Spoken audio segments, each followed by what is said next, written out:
So it's kind of cool that the Bob Marley and the John Lennon came on the same day because they're my two favorite songwriters.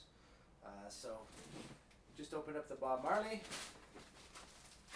Now for the John Lennon, this is the 160.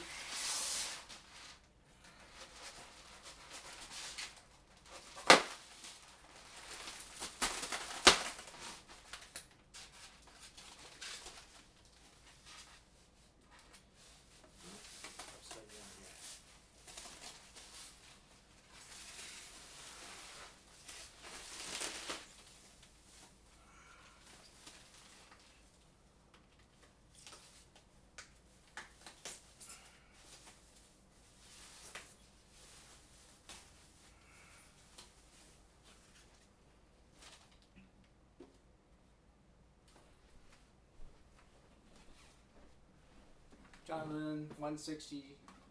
What's it called? The J-160e. 160e. John Lennon J-160e.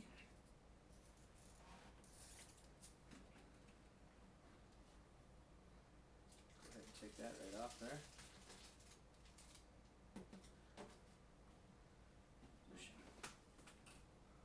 Yep. Very nice.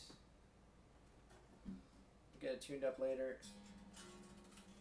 And give it a listen. Oh, it's got a truss rod cover over the truss rod cover. That's interesting. We'll see what's underneath there. Anyways, regardless of that, 2 in 1 day, not bad.